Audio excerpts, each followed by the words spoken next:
My name is Margaret. I was born in a small town in America, a place where the cornfields stretched out like golden oceans, where everybody knew everybody else's business before the morning coffee got cold, and where dreams were considered luxury items that only folks from the big cities could afford. Today I am 80 years old. My hair has turned the color of winter clouds, soft and white and thin. I see a road map of time, veins rising like rivers on a faded map, skin that remembers every winter and every summer it has survived.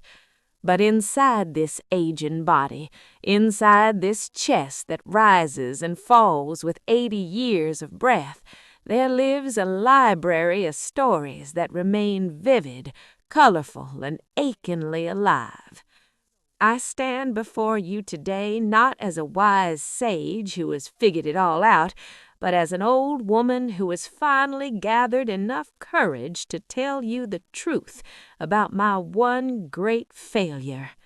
It doesn't matter how old you are, whether you were 16 with your whole life sparking before you like a firework, or 45 carrying the weight of mortgages and parent-teacher conferences, or 70 and wondering if there's any point in starting something new. I need you to hear this. I need you to understand what I understood too late, so that you don't have to carry the same stone in your heart that I have carried in mine. When I was young, really young, perhaps 8 or 9, I discovered colors, not just the colors that other people saw, but the secret lives of colors. I remember the first time I held a real paintbrush, not the plastic kind they gave us in school, but my grandmother's sable brush with a wooden handle worn smooth by decades of use. I remember how the crimson paint smelled like possibility, how the cerulean blue seemed to hold the sky prisoner in a small metal tube, how when I mixed yellow ochre with a touch of burnt sienna, I could create the exact shade of my father's work-worn boots. I would sit for hours on the porch swing, painting nothing and everything. Wildflowers that grew in the ditch, the way the light fell through the oak tree at exactly 4 in the afternoon, the face of my neighbor's cat who always looked like he knew something the rest of us didn't. I wanted to be an artist, not as a hobby, not as something I did on Sunday afternoons between church and dinner. I wanted to live inside art. I wanted to study in Paris or New York, to stand before enormous canvases with my hair tied back and paint under my fingernails, to create something that would make a stranger stop and feel something they couldn't name. I carried sketchbooks everywhere, under my mattress, in my school bag, hidden in the barn loft where I would escape to draw the horses. Art wasn't just something I liked, it was how I breathed. When I painted, I felt connected to something larger than my small town, larger than the expectations that pressed down on all of us like humid summer air before a storm. But here is where the story turns. Here is where I made my mistake. My parents were good people. They were hard-working, God-fearing, practical people who had survived the Depression and believed that security was the highest virtue. When I was 17, I showed my father a portfolio of my watercolors, landscapes, portraits, abstract pieces where I had tried to paint music as colors. I remember the way he held the pages, his calloused thumbs leaving smudges on the edges. He looked at me with love, but with fear in his eyes, too. "Margaret," he said, "this is beautiful. You have talent, no doubt about it, but talent doesn't put food on the table. Art is for rich people, for people who can afford to starve. You need a real job, Margaret. You need to be a secretary or a teacher or a nurse, something steady, something that gives you a pension and health insurance. Don't chase rainbows, sweetheart. They fade.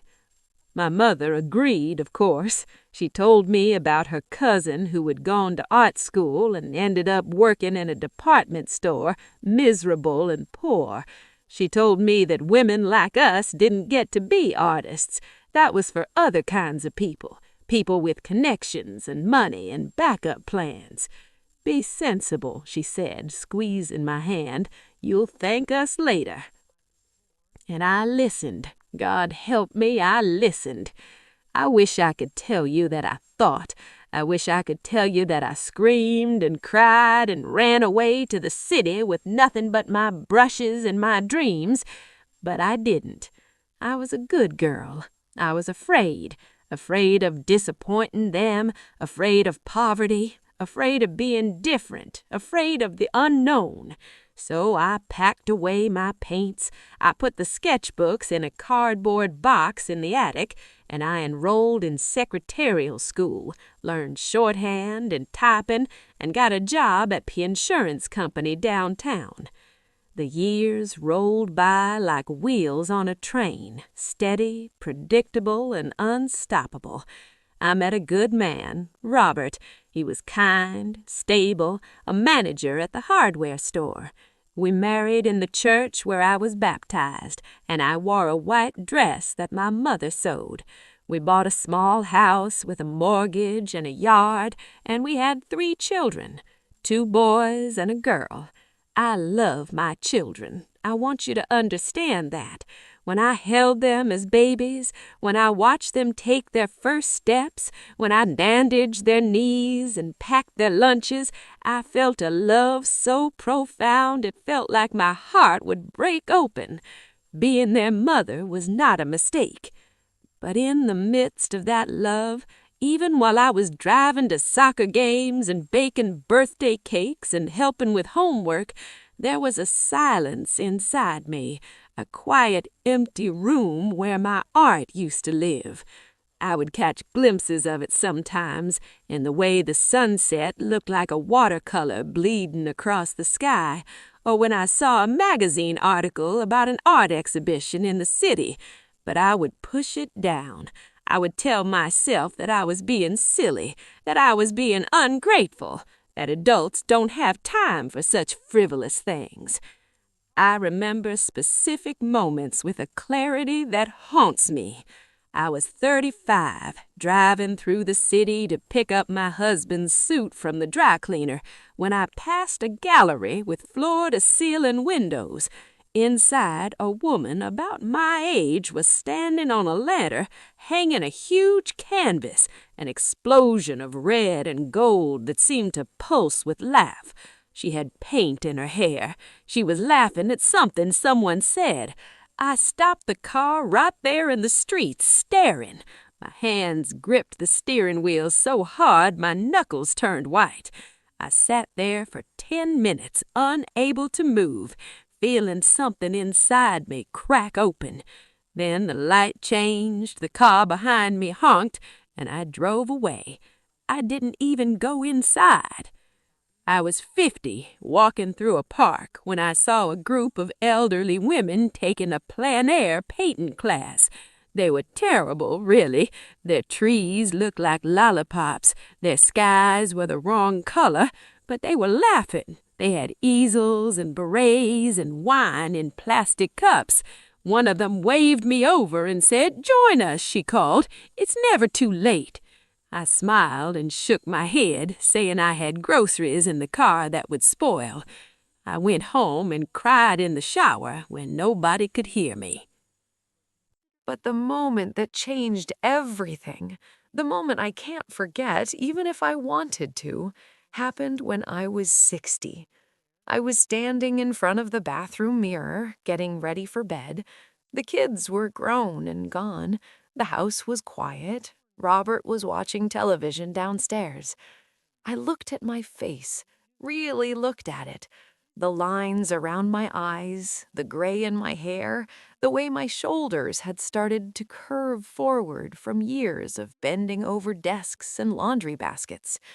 And I asked myself a question. Margaret, what have you done in this life that you actually wanted to do? The silence that followed was deafening. I had been a good employee. I had been a good wife. I had been a good mother.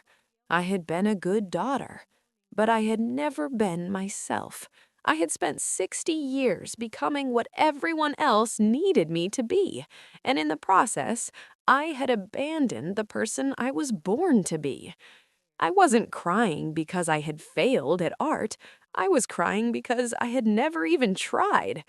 I had let the fear of other people's opinions build a prison around my soul, and I had served a life sentence in that prison without even realizing I had the key in my pocket the whole time.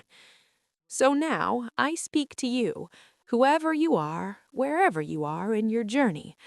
If you are young, if you are 16 or 20 or 25, please hear me.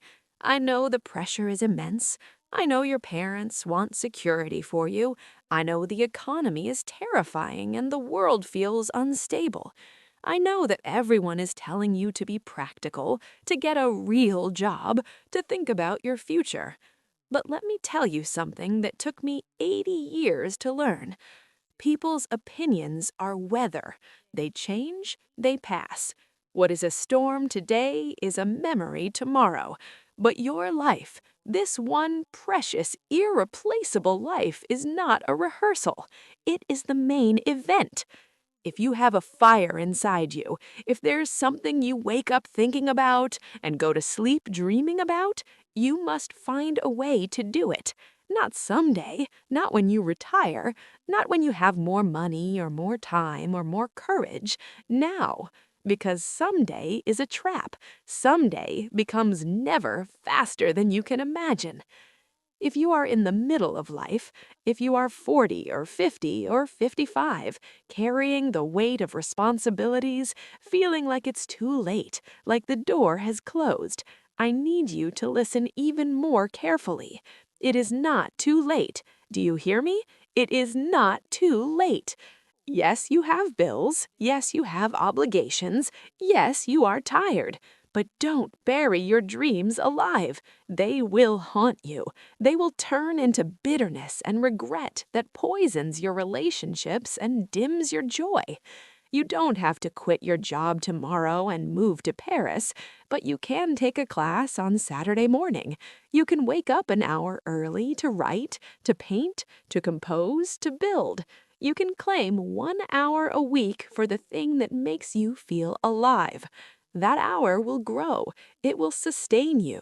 It will remind you that you are more than your utility, more than your productivity, more than your role in other people's lives. You are a creative being, and that part of you deserves oxygen. And if you are old, if you are 60, 70, 80, or beyond, do not think your work is done.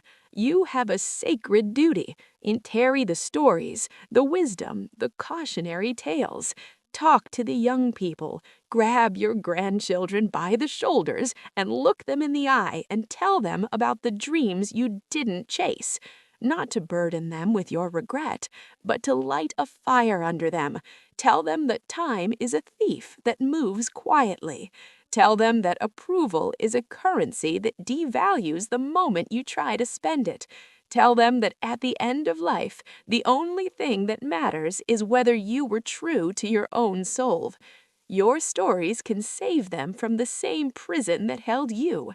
That is your art now. That is your masterpiece. I think about time machines a lot these days. I think about what I would do if I could step back into that porch swing, holding my grandmother's brush, feeling the summer breeze on my face. I wouldn't ask for fame. I wouldn't ask for fortune. I wouldn't even ask for talent. God gave me that already. I would only ask for courage. The courage to disappoint my parents gently. the courage to be poor for a while if that's what it took, the courage to hear the word no 1,000 times, the courage to look ridiculous, to fail publicly, to paint terrible pictures that nobody wanted to buy. If time could go back, I would do one thing differently. I would listen to the voice inside me that spoke in colors instead of words. I would trust that the same hands that were made to hold babies and type letters and cook dinners were also made to hold brushes and charcoal and clay. I would understand that taking care of my own soul was not selfish, it was necessary. You cannot pour from an empty cup, and you cannot love others fully if you have murdered the part of yourself that loves the light. The world is noisy, my dears. It will always be noisy.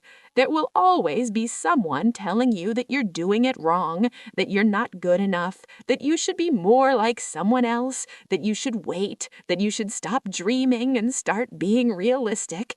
But inside you, beneath the noise, beneath the fear, beneath the layers of expectation, there is a voice that knows the truth. It is soft, but it is steady. It is the voice that spoke to you when you were 5 and believed that anything was possible. That voice is your truest compass. That voice is God, or the universe, or your deepest self. Whatever name you give it, it is the only voice that will never lie to you. So as I stand here at 80, with my white hair and my wrinkled hands, and my heart full of stories, I beg you, don't wait for the mirror moment. Don't wait until you're 60 or 80 or on your deathbed to ask if you lived your own life. Start now, today, this hour. Pick up the brush, open the laptop, book the ticket, make the call, begin the thing. Because the world doesn't need more people who played it safe. The world needs your art. The world needs your passion. The world needs the version of you that only you can create. The version that exists when you stop asking for permission and start listening to that quiet, persistent, beautiful voice inside your heart. That voice is telling you the truth. For the love of God, listen.